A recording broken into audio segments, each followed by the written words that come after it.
which would complement the area, as has been pointed out. You know, this is not really a commercial area here, it's residential, and I understand there is some neighborhood risk, but something like that, I think the board should consider before they start getting, suppose that's a box store. Can you imagine the traffic in the box store? So I think there's a lot of concerns about this. Thank you. Thank you.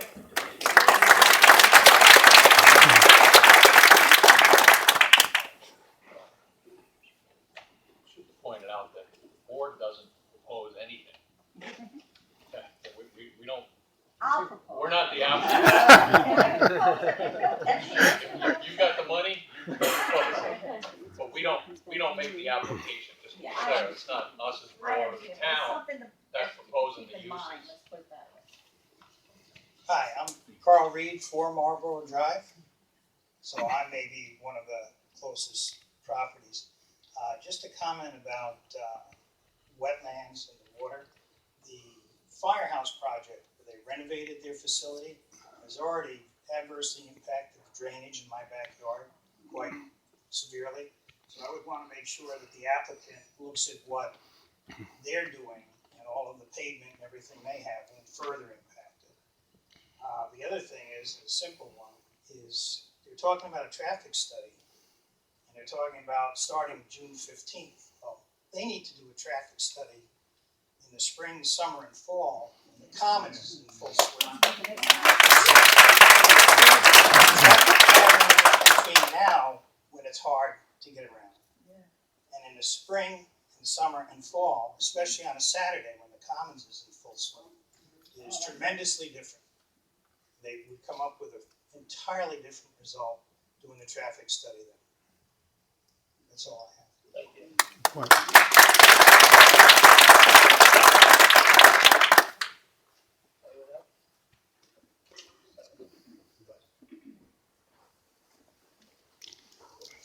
Very good. Thanks. Mike Jabanowski, 1 Sheffield Drive. First, I'd like to start by asking that Joel Koval consider recusing himself for this project Sir, review. I want you to talk about issues they have on this project and not question whether or not one should recuse himself from this particular Sure, no, I understand. I mean, I'm just making the point that he is And I'm making the point that this is about the issues and yeah, concerns. but just for the public's consumption, he's a real estate agent. He has listings on 146, and it's just my opinion that the board should consider, that Joel should consider recusing himself of the Please board. get to the issues. Yep. already been dealt with by the ethics board, so it's a non-issue. Oh, that's not my opinion. That's fine. Yeah. Okay, I understand. So the main thing here is just the traffic. You know, as one of the homeowners had stated, there'd be at least 1,000 additional vehicles coming in and out on 146A. It'll just really reduce our property values substantially. It's just a huge concern for everybody. The second thing is, you know, and this is sort of a rehash from the last proposal, that we already have 2 developments that are ready to be renovated that already meet these requirements of this proposal. There's nothing new here in this proposal whatsoever, and really we should be reconsidering renovating the existing properties that are already established and have proper egress and entrances off of 146. And basically, it's just I find it reprehensible that we keep going back and forth with the same proposal every time. And then just for the record, I just mentioned that there's issues with light pollution, noise abatement, wetlands destruction, the water runoff, and also on the traffic issue with renovating the existing roadway with additional turning lanes and a red light and additional issues with just ongoing traffic is just going to be just terrible. And just to reiterate too that it was also mentioned that I think this property needs to be converted to residential. It needs to be developed as a residential property, just like the rest of the community that it's proposed for. Thanks.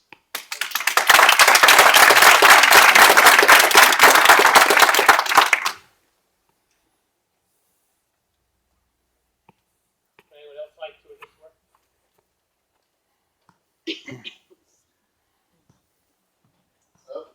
Bill Hoffman from Buckingham Court.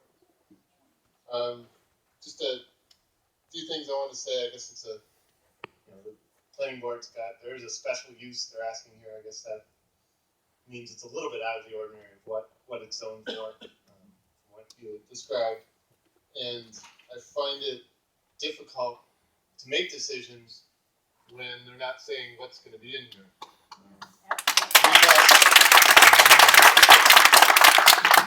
A restaurant and a bank, and then mystery box number 1, mystery box number 2. And I don't see how you can plan without knowing what's there. Is it a 24-hour thing? Is it 9 to 5?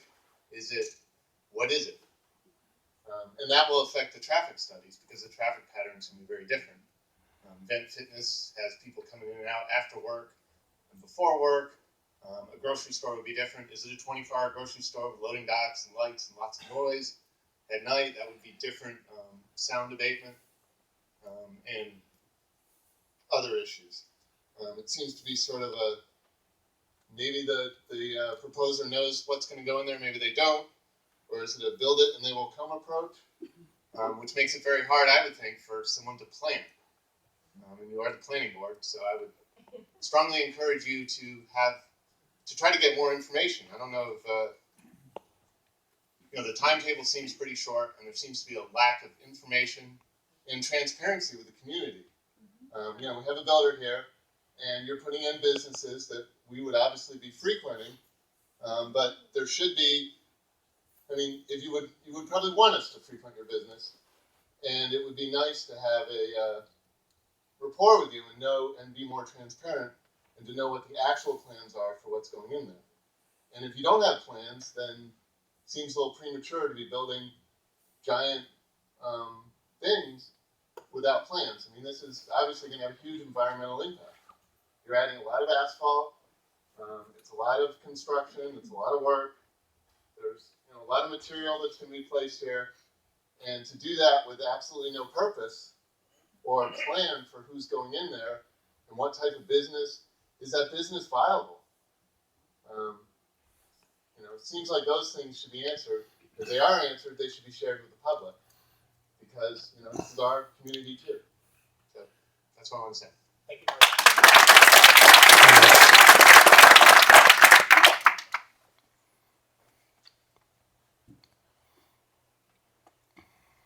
My name is Vance Bryant. I'm a resident of Sherwood Forest. I have 2 quick questions relate to my primary concern, which is traffic, as many others have recognized here.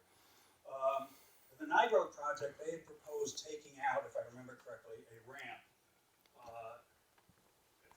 over here on the northwest quadrant for that project. I'm not sure whether that could be considered because obviously the entrance exit there using Ravenswood would really, and the new project would exacerbate things significantly. I'm not sure whether that ramp could be taken out, and I just bring that up for consideration since it was proposed on the other project, just as a thought. People might not appreciate that, but it's a thought. The other concern, or another concern related to traffic, is I would like to see a traffic study done at the time that the fire house is activated, as we just heard, and the sirens are going off, and people are trying to get there, people are trying to leave. I know it's almost an impossible task because you can't predict when it's going to happen, but a traffic study should be done at that time. Thank you.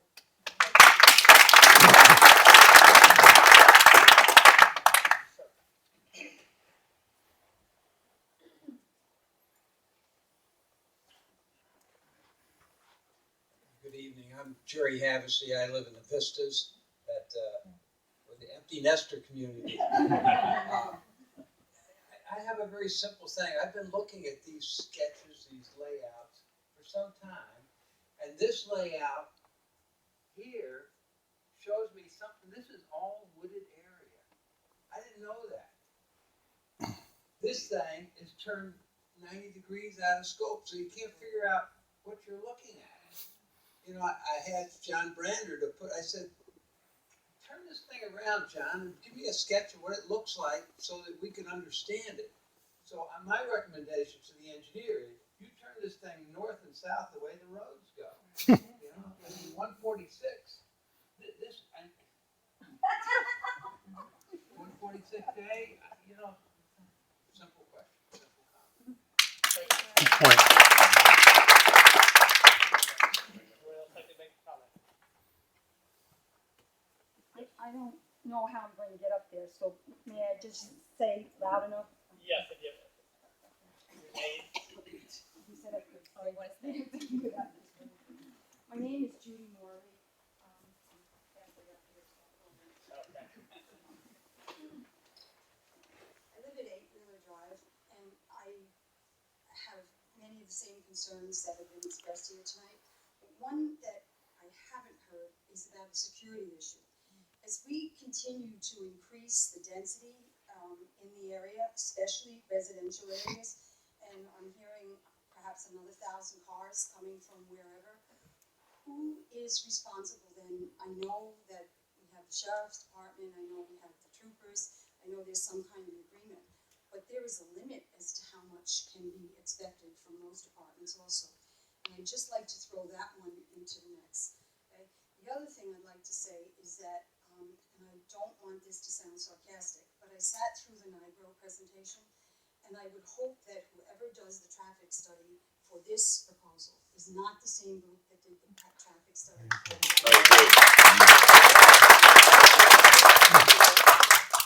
Thank you.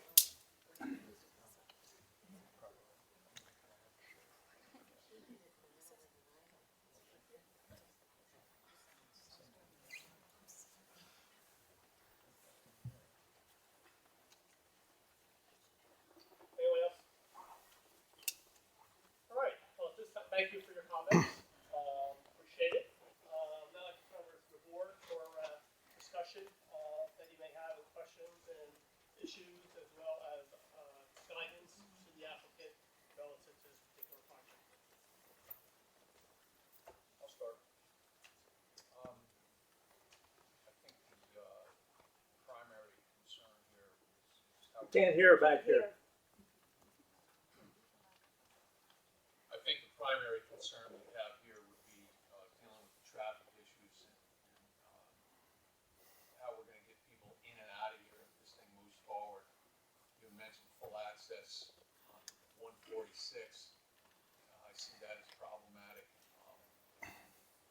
That intersection looks like it would probably make more sense right in, right out, given some of the backup going westbound on 146 in the afternoon. I would have concerns about the left turn southbound on 146A and how that would be addressed as far as queuing coming southbound going into the center. There was going to be a left turn allowed there, which I presume there would be. The intersection, especially southbound at 146A, in the left turn lane, because if it did go right in, right out from 146, that left turn lane would be getting additional traffic if everyone was funneling out of 146A, so I would think that would need to be addressed. Coming up to the site, northbound 146A, I think there has to be a good consideration given to dealing with that transition where there's cars moving northbound on 146A, you've got cars coming up that slip ramp, and then you've got the entrance, relatively, and I don't know it's right, not right on top of it, but relatively close there, and making sure that the safety issue is dealt with in that area there. So those are some of the things that I think need to be given some special consideration with regard to the traffic.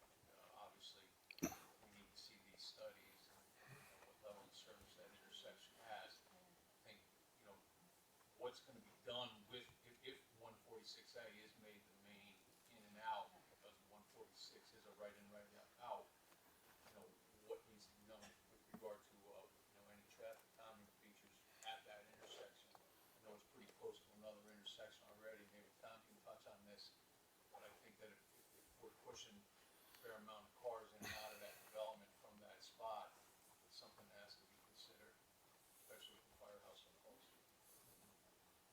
That is understood. We do have a traffic study underway. As far as the 146A intersection, that likely will be signaled. That's something that the traffic impact study will determine. But as soon as we get that information, we'll coordinate that with the town and DOT and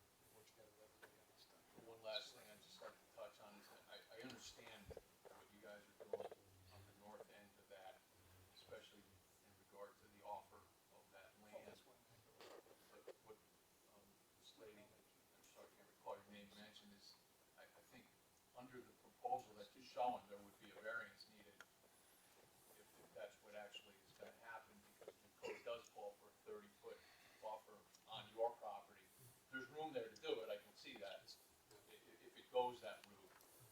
But I think that, the offered land is great, but I think if the buffer occurred on that residential parcel, I think just from the technical aspect, you would need a variance to put the buffer on the residential parcel as opposed to your own parcel.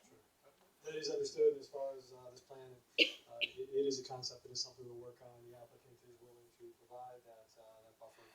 What we're showing now is just a concept, and we will provide planting and grading, whatever is needed to provide that buffer in that area. We do not want to seek a variance in that particular area. We don't think that's appropriate. So Just picking up on that very quickly, what's showing there is green, so it's not gonna be any development taking place in that area.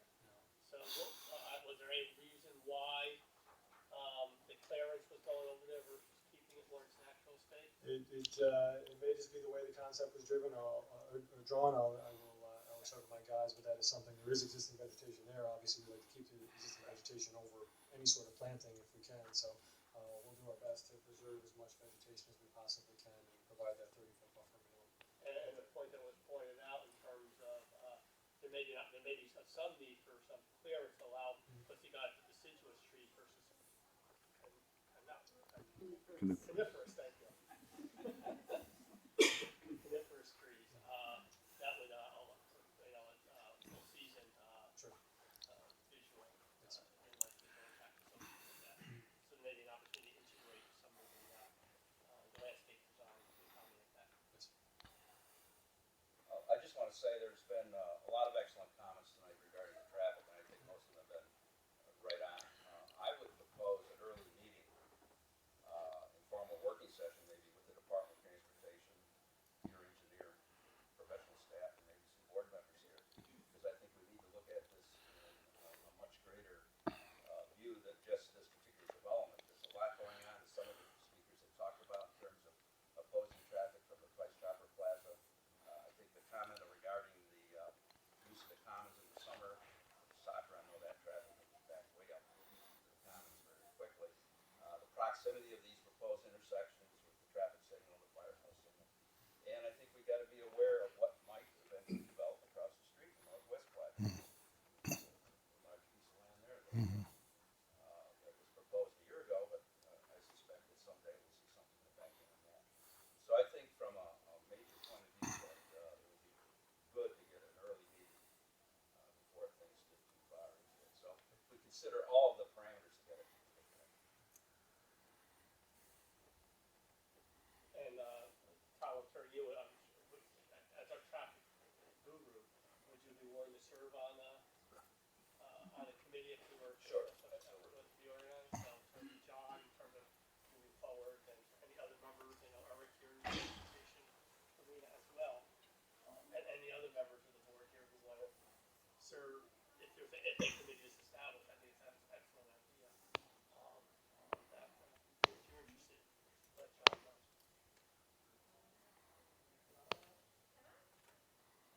Any other comments by board members? There's a quick comment. It had to do more with the internal site circulation. Looking at the layout of the internal site, I noticed that. Can't hear you. There you go. I'm sure you dealt more with not the internal circulation throughout the site, but more with the internal circulation on the site. I mean, I know it's very early design phase here, but looking at some of the access management principles that might be employed, a lot of locations inside there, you had parking aisles pulling out into the main circulation roadways within the site. And I didn't know if you would give any consideration to perhaps in future design that curbing it, try to keep maybe one driveway, two driveways for each of the properties, for each of the buildings. Also, any thought given to, and I know there's like a natural circulation flow that kind of forms a four-way stop intersection, something just to the east of the major right there. I don't know if you want to line that up as a four-way stop type intersection to help control traffic. It looked kind of confusing. I thought it might contribute to accidents. At some point, it was built out that by that means. But it's just general layouts like that and access management and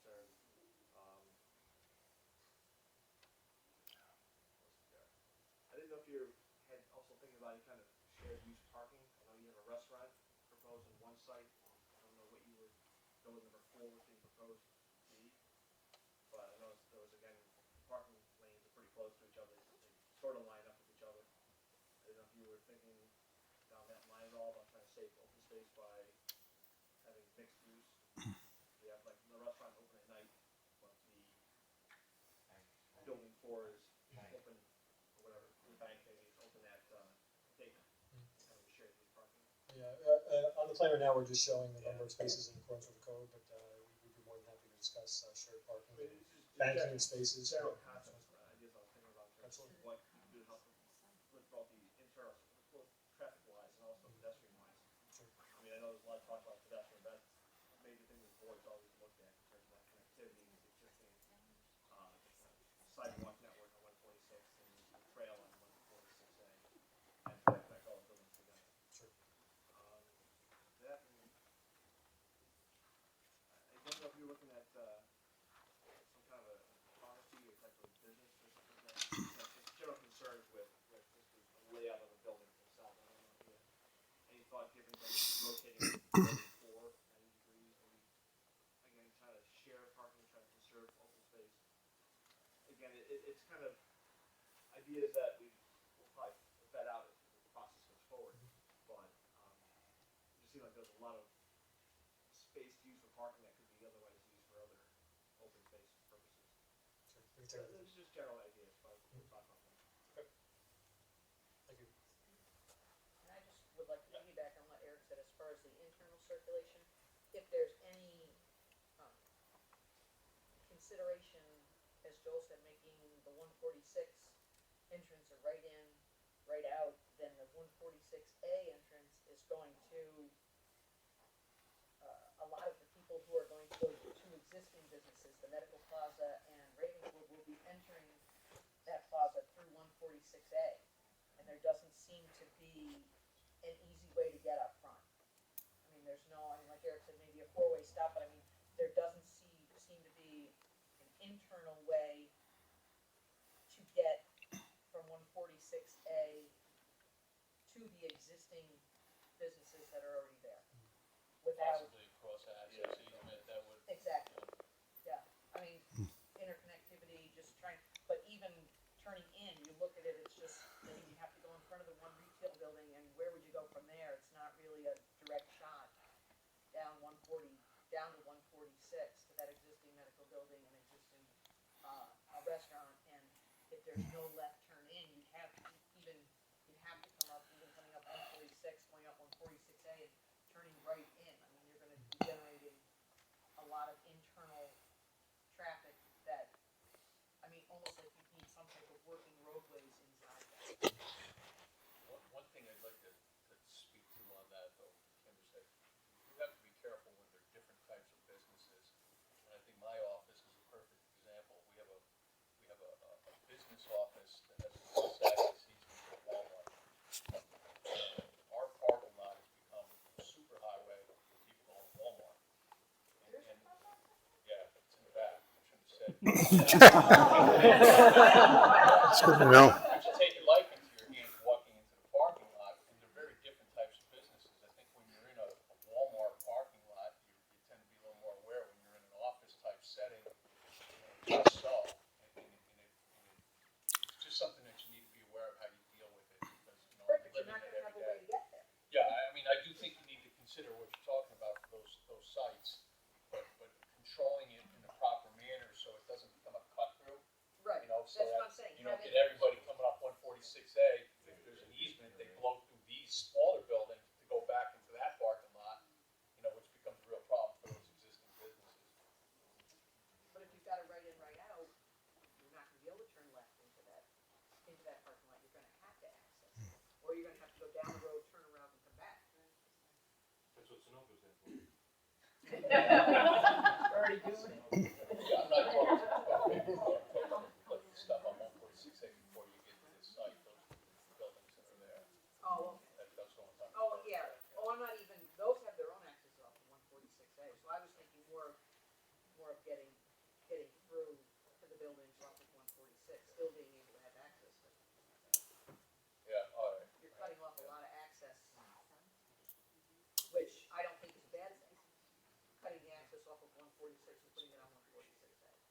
But again, there's no turning lane on 145. Any comments by anyone? It's a mess. It's a mess. Quick comment on the layout. One area of concern a little bit is between buildings 2 and 4, you've got the wetlands coming in down there, putting some disturbance there. But also looking at it, looks like there's quite a bit of topography right in that area as well. So I'm wondering if there might be some consideration to making use of that topography in the layout, maybe kind of racking the buildings on both sides of that. Otherwise, that would require quite a bit of disturbance both in grading. So if a layout could be thought of that maybe makes more use of the existing topography, that would be great. That ties into the Dewaskill also, because I'm assuming that there's a feeder to the Dewaskill to the protected stream, and we need to provide those appropriate. Mr. Ferraro, may I know I missed the public, whatever, but Pete Schroeder, 12 Marlboro Drive. The one thing that, with all this traffic discussion, the one thing that I didn't even think of until it all started, and it's not so much a problem in the afternoon, but in the morning, when those buses are running for Shen, that 146 backs up almost to Marlboro.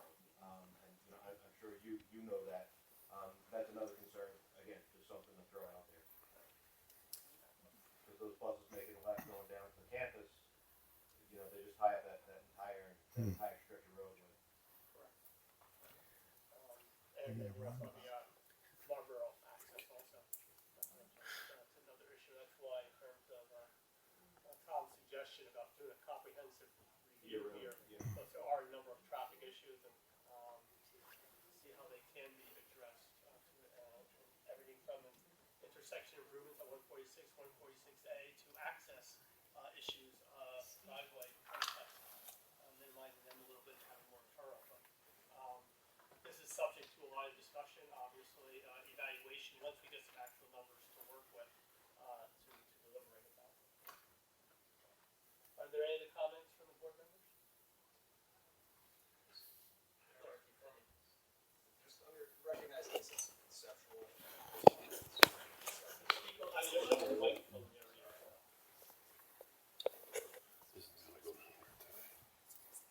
Sorry, just recognizing this as a conceptual review. A couple of comments made, and I have a question as well. Is that from a space planning standpoint on that site, there was a comment about trying to make place here. These suburban developments, not coming into the site. We're just looking at parking. The buildings are big separate boxes on a plan right now. Was there a reason as to why that is, rather than putting them in one common building that might have more, architectural scale to it, that's more acclimated to a neighborhood? I think it was the applicant's desire to have individual buildings, and he was trying to fit potential tenants' needs. I'm sorry, I'm having a hard time. Is the applicant's desire to have individual buildings to fit potential tenants' needs for their space. They want to have their own individual space for their sites. As the concept proceeds, is there any consideration to breaking up those volumes and making them so they don't necessarily come off as the big boxes, as we've heard commented on? I think it's something we can work on and work with the architecture. Perhaps it's one tenant, one building, but architecturally it's divided up such that it breaks the mass. It's something we can work with the planning board on. And we will request a facade designs as part of the review as well, so we can take a look at that. Any other comments? Okay, we covered all the issues that I pretty much had in terms of traffic concerns, making sure the environmental aspects associated with the Wasp Hill are adequately addressed, and that's an excellent point brought up by Andrews about the Ahmad, about the topography and designing it, incorporating the design to be sensitive to that. Also in terms of the pedestrian access, both internal within the site and external to those existing trails and or sidewalks that exist there. And then we've also talked about the landscaping issue. And I appreciate the opportunity for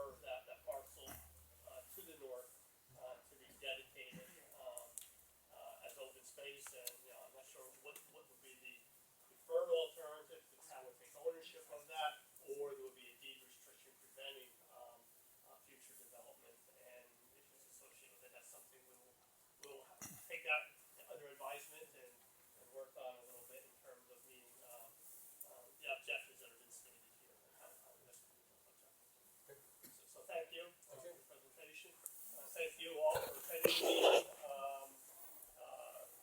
I see Esther has a last second comment here. I just wanna mention, a few weeks ago, we had traffic cameras.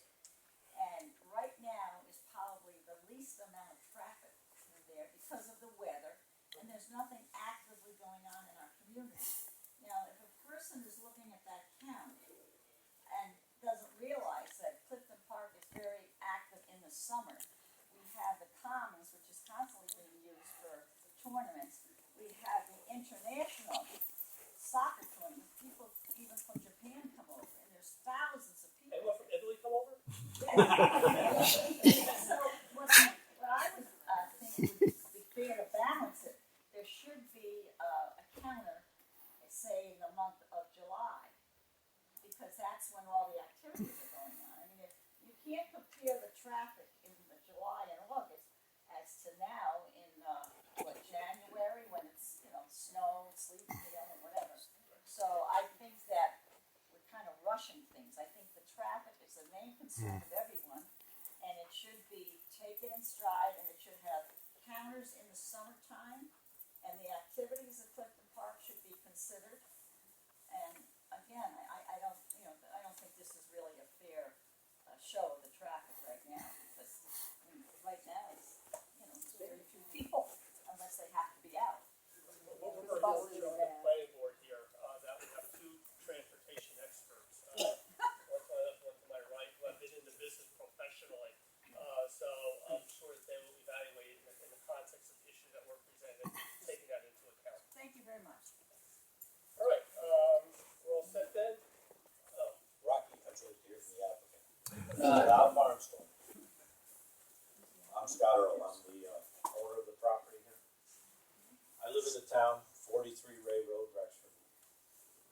I'm not a fat cat developer, I'm a guy who happens to own the land.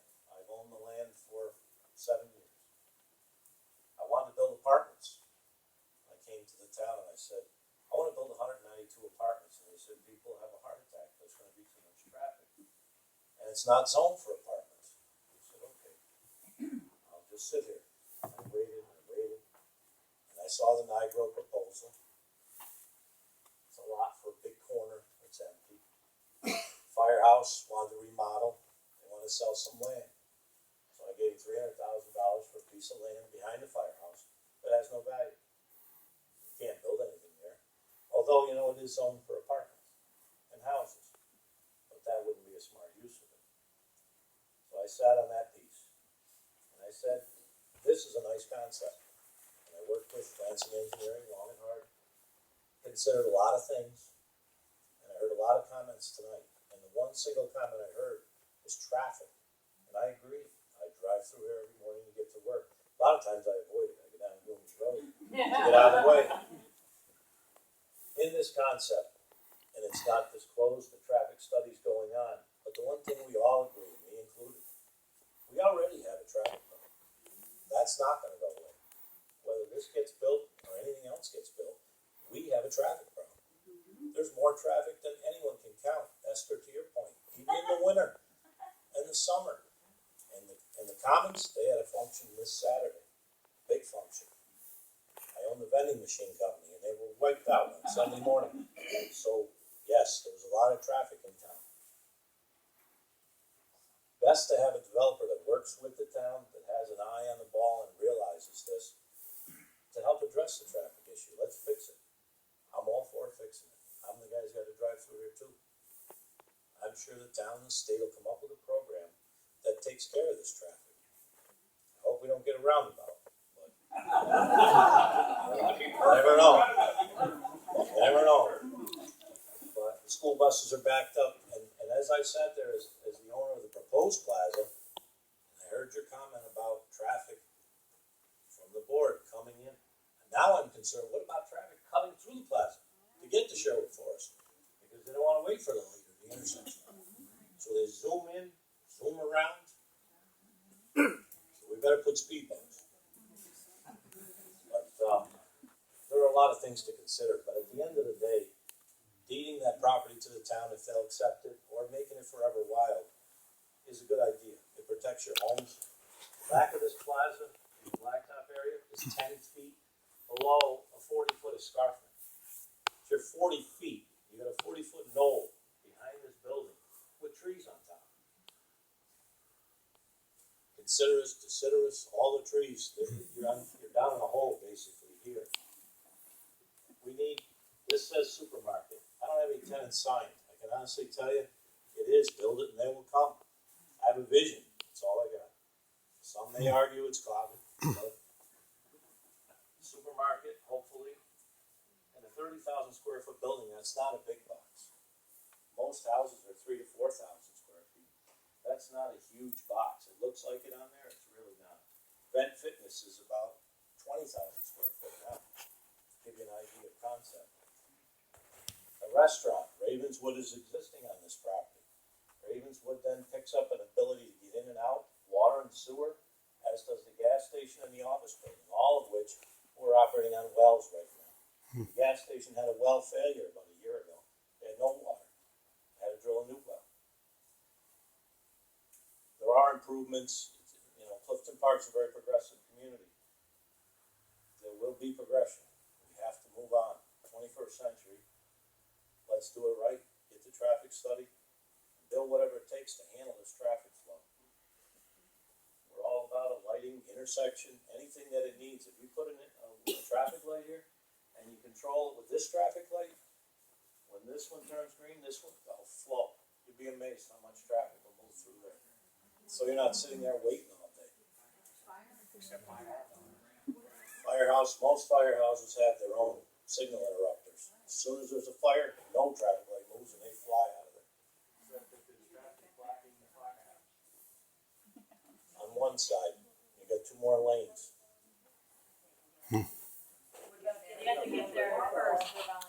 Anyway, we worked hard on the concept, and there'll be a lot more meetings and a lot more discussion. June 15th is a date I heard tonight. The one thing you will know, not one newspaper article ever had a comment from me. So I don't even know where that date came from. They made it up. Not one comment came from Scott or not one. Can't you consider something other than a grocery store, you know, we're gonna. Yeah, I can put a nursing home in it. Except my mother lives in Coburg Village and they had 22% empties last month. But at least we won't have trucks coming in all night long, unloading with the air brakes and the whole thing coming. A supermarket, use the name Price Chopper in Clifton Park, 85 to 88,000 square feet. This is 54. It's not a big box. We have a grocery store right across the street. We don't need another one. Thank you. Thank you. Nice.